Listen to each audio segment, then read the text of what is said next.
money spending, all I wanna do is flex. Ayun, panibagong araw, panibagong pagkain na naman, baby. At nandito nga pala tayo sa Jollibee Pandan. At kasama nga pala natin si Kumaring Kalay. At ayun, panibagong araw, panibagong pagkain na naman, baby. Dahil gusto ko kumain sa Jollibee, inayag ko si Tito Dadat mag-vlog. Gravy pa more.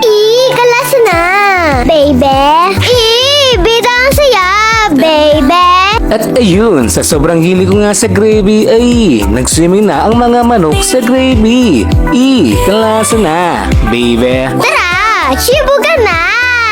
Oh, nananta po. Tara, manganta na. Ala ng first bite, tambing samol, bantam upsi, baby. At ito nga pala ang favorite ko sa Jollibee. Burger steak at Coke float. At sa sobrang gutom ko, dami kong sambol, baby. At sa halagang 75 pesos, mabsina ako, baby.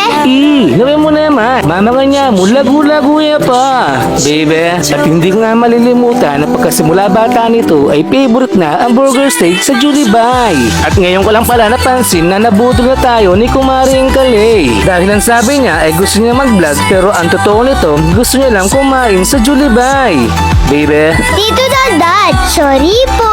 Bukas ulit, please. At dahil gusto ko pa, humingi ako ng extra rice. At dahil nabiting ako sa gravy, gravy pa more, please. At iba nga naman pala kapag puno ng gravy ang iyong plato. Bakit sabaw? Gravy sabaw. Bakit sabaw? Halika rito, gravy pa more. At ito nga pala ang favorite kong orderin sa Jollibee. Mix and match Coke float at burger steak. At one piece chicken joy without drinks. Dahil kapag ito ang in-order mo, tiyak na makakatipid ka. Dahil sa halagang 157 pesos, busog ka na. Baby, less than 250 pesos lang. Busog na kami ni Kumaring Kalay. Nakailang refill na nga kami ng gravy. Nabitin pa rin si Kumaring Kalay. At nagkakabuladasan na nga kami ni Kumaring Kalay. Tinatanong niya kung girl ba or boy yung kinakain kong manok. Siyempre, ang sagot ko ay girl. Kasi nga, chicken. Chicken joy, baby. Kapag boy, chicken.